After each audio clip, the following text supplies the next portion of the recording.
न ही सतयुग, न त्रेता, न द्वापर में, परंतु इस युग में आ रहा है अब तक का सबसे शक्तिशाली दानव।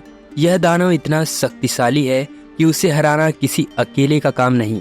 हम आपको बता दें, हम बात कर रहे हैं कली पुरुष की। तो आइए जानते हैं कौन है कली पुरुष, जो कलयुग का सबसे बड़ा राक्षस होगा, जिसका वध करने के लिए भगवान विष्णु को स्वयं अवतरित होना होगा।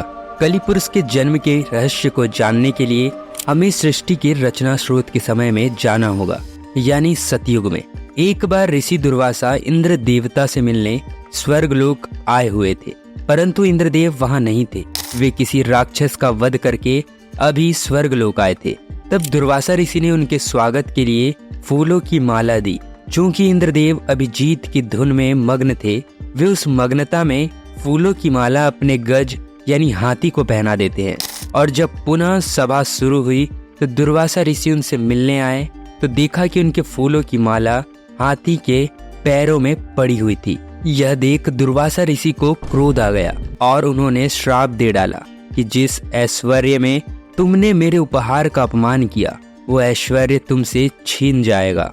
उसके बाद धन और मान की हानि होने लगी, देवता कमजोर होने लगे। तब सभी भगवान विष्णु के पास पहुंचे। भगवान विष्णु ने उन्हें समुद्र मंथन के लिए कहा और बोला कि आप लोग पुनः पहले जैसा होने के लिए क्षीर सागर के अमृत की आवश्यकता पड़ेगी। चूंकि देवता अभी कमजोर थे, इसीलिए इंद्रदेव ने असुरों के राजा बलि से समुद्र मंथन के लिए मदद मांगी। पहले तो राजा बलि ने देवताओं को मना कर दिया। वे जानते थे कि देवता असुरों के साथ छल करेंगे, परंतु शुक्राचार्य के कहने पर राजा बलि इस शर्त पर तैयार हुए कि जो भी समुद्र मंथन में निकलेगा उसका बंटवारा होगा। तब मंदराचल पर्वत को गरुड़ देव ने अपनी चोंच में उठाकर क्षीर सागर में रखा और सर्पराज वासुकी को उस पर्वत में लपेटकर रस्से के रूप में लिया गया। राक्षसगण वासुकी नाक के मुख की ओर और देवता पूंछ की ओर लगे थे, परंतु मंथन हो ही नहीं पा रहा था, क्योंकि मंदराचल पर्वत का आधार घूम ही नहीं रहा था। तब भगवान विष्णु ने कछुए का अवतार लेकर मंदराचल पर्वत को अपनी पीठ पर रखा। इस प्रकार मंथन की शुरुआत हुई। उसमें से बहुत सारे कीमती आभूषण के साथ पहले हलाहल नामक तेज विष निकला। भगवान विष्णु को इस विष के बारे में पहले से ही पता था। वे देवताओं को इस बारे में पहले इसीलिए नहीं बताना चाहते थे क्योंकि वे जानते थे अगर उन्हें बता दिया तो वे विष के कारण देवता इस मंथन को नहीं करते। इसीलिए उन्हें सिर्फ अमृत के बारे में बताया। अब चूंकि हलाहल विष निकल गया था और सभी इसके वेग से मूर्छित होने लगे, परंतु शर्त अनुसार इसे आधा देवता तथा आधा असुरों को पीना था, परंतु दोनों में हलाहल विष के इस तेज को सहने की शक्ति ही नहीं थी। फिर भगवान शंकर ने भगवान विष्णु के कहने पर विषपान किया, परंतु इस विष के तेज से भोलेनाथ भी जलन से प्रभावित होने लगे। तब शक्ति रूपी देवी पार्वती ने उस विष को अपने हाथों से भोलेनाथ के गले में ही रोक दिया। इस विष के प्रभाव से भोलेनाथ का कंठ नीला पड़ गया। तब से भोलेनाथ का नाम नीलकंठ पड़ गया। परंतु इस क्रिया में विष की एक बूंद राक्षस कली के मुख में जा गिरी और कली का शरीर खत्म हो गया। और फिर आगे जब मंथन हुआ तो उसमें से कामधेनु गाय निकली, जिसे ऋषियों ने रखा। उच्चैश्व अश्व को राजा बलि ने ग्रहण किया। ऐरावत हाथी को देवताओं के राजा इंद्र ने ग्रहण किया। कौस्तुभ मणि और शंख को भगवान विष्णु जी ने धारण किया। इसके बाद निकली संजीवनी बूटी। इसे पृथ्वी पर एक सुरक्षित स्थान पर स्थापित किया गया। ये वही संजीवनी बूटी है जिसे रामायण काल में लक्ष्मण जी को दिया गया था जब उनको मेघनाथ की बरछी लगी थी। और इसके बाद धन संपदा लेकर लक्ष्मी जी निकली।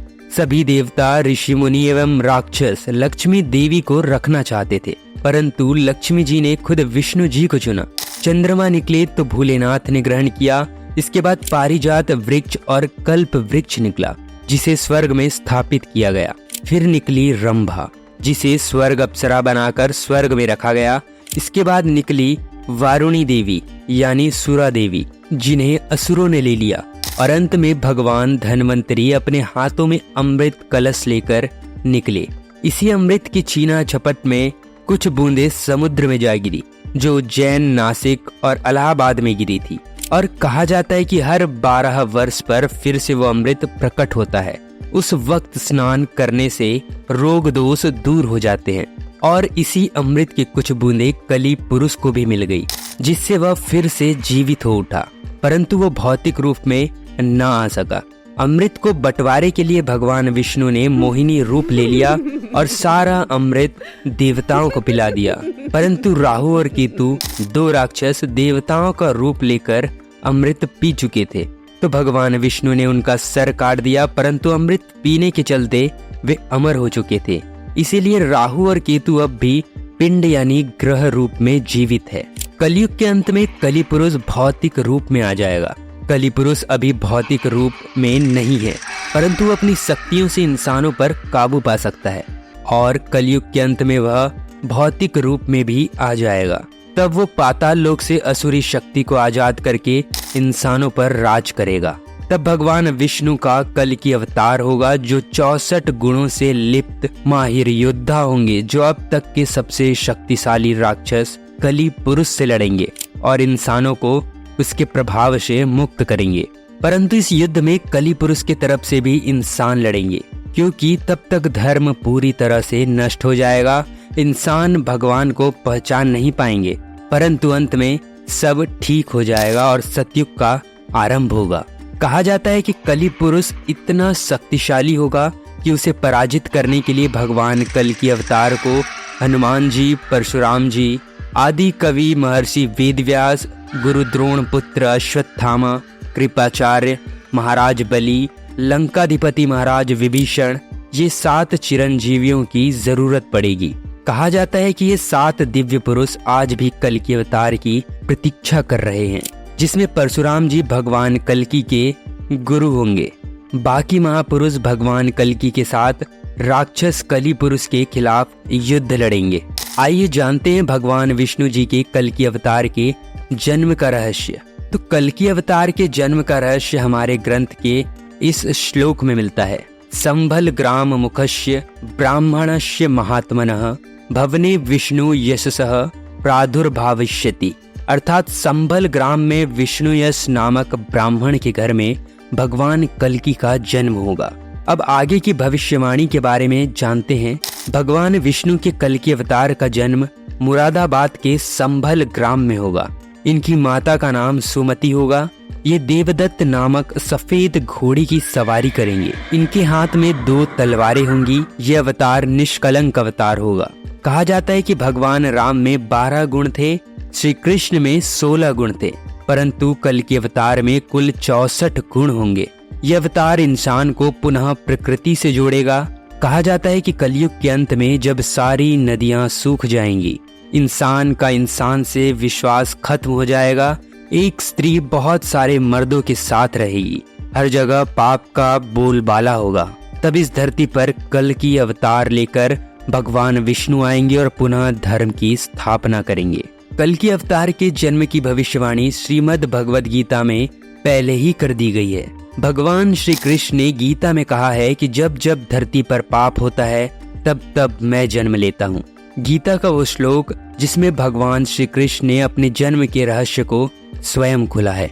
यदा यदा हि धर्मस्य ग्लानिर्भवति भारत अभ्युत्थानम धर्मस्य तदात्मनं सृजाम्यहम् परित्राणाय साधूनां विनाशाय च दुष्कृताम् धर्म संस्थापनार्थाय संभवामि युगे युगे।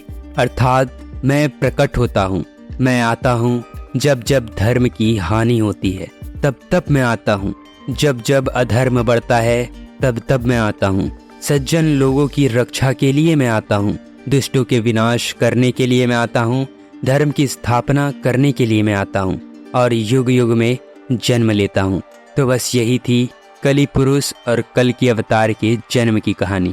अगर वीडियो पसंद आई हो तो वीडियो को लाइक और चैनल को सब्सक्राइब अवश्य करें। मिलते हैं एक और नए वीडियो के साथ, तब तक के लिए बी सेफ। जय हिंद, धन्यवाद।